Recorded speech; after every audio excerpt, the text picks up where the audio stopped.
The magic 909 technique. So I've got this kick right here. This is from my new Ultimate Modern 909 pack. Links at the top of the description. It's a bunch of 909 drums, sort of repackaged and put together for modern, trance, techno, house, and a whole lot more. Links at the top of the description. But yeah, I'm going to be using this kick.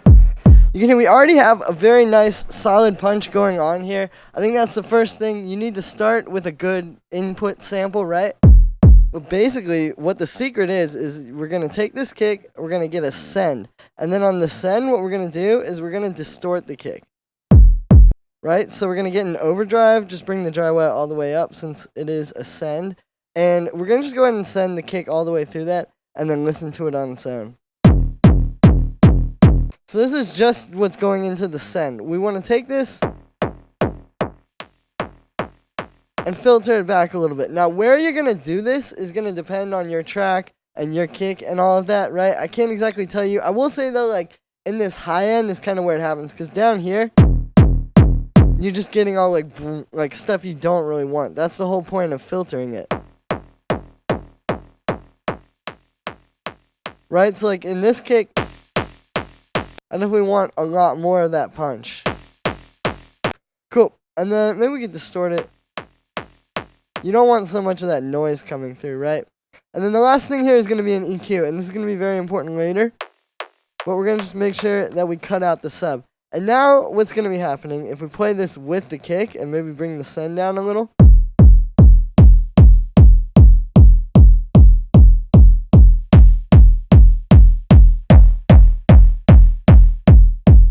As you can hear, we're getting a lot more punch on the 909. This is a great way to bring out that, like, click. Because a lot of the issue with these 909 kicks, and really just 909 sounds in general, this isn't even just about the kick, although it does obviously work very well with the kick, is that they kind of can lack that, like that really hard transient that you need for modern stuff.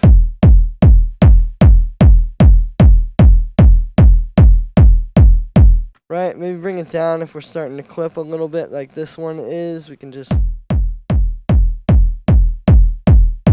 you know, but it's still going to be that punchy 909. And see, all we're doing is effectively creating a layer using the send. Now, like I was saying, this EQ is very important. If you start moving around the frequency, even very small amounts, you'll notice it changes the sound a lot.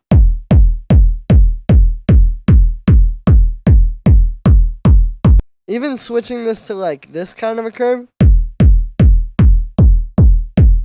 like, instantly changes the sound.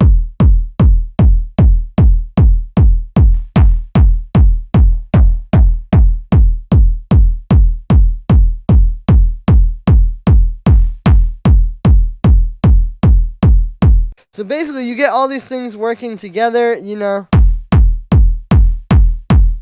They all kind of contribute to the sound. The EQ, where the EQ on the overdrive is, how much drive you have, the dynamics, even how much you send it into the overdrive. Another good tip with this is go ahead and just turn the input up a lot. And then if you want it to be less, just turn down the volume on this send. Because as you can see, when you push it all the way, you get a more punchy sound. You know, and then you can dial that in, like maybe there's really good. And then instead of sending it in less to get less volume on this layer, you can just turn down the volume and then you get the same. And then you could even start playing with it, like, into the EQ too. Like, you could put, or into the distortion, you could put an EQ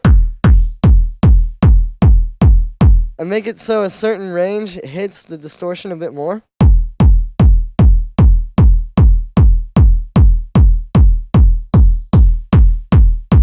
Even if you just want to do, like, one of those.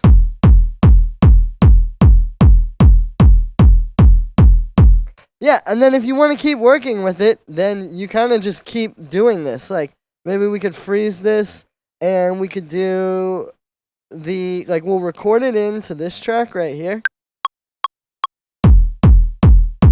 Okay, so we got our kick. Let's get it after the, let's go ahead and record in the master so that we get the kick with the send. Okay, so there's our new kick, right? And then we'll even go and send the new kick again back into the send. Right? And we can... maybe we don't need as much overdrive this time, you know?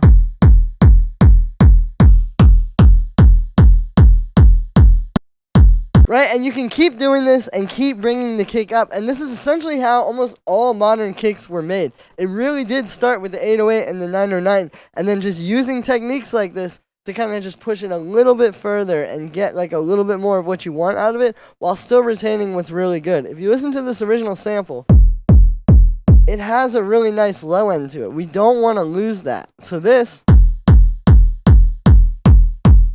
is like the perfect way to kind of add more of what we want, but not lose what we do like. I think that's the key with this drum sound design, is finding a drum that does a lot of what you want rather than a lot of what you don't want, and then keeping what you want, and then maybe just like adding 20 to 50% more to make up what you do want, if that makes any sense. And yeah, so that's me for this one, guys. That is the Magic 909 technique used by the pros. A lot of people have done this for years to make these kicks, and it's resulted in some really, really powerful sounds that we have nowadays. Once again, make sure to check out the Ultimate Modern 909 Toolkit at the top of the description on my website. It's 100 909 sounds, everything you need to get going. Literally, this is pretty much everything you need to make techno, trance, house. Every single one of these genres is just these sounds kind of being repurposed, right? They're all really high quality, normalized, ready to go to give you really strong productions. Thanks for the support, guys. If you guys enjoy these tutorials, I really don't make a whole lot with YouTube, but with these sample packs, I'm able to keep going, keep bringing you guys new videos every day. So if you enjoy these videos, definitely go support. Thank you, everybody, and I'll see you tomorrow with another video.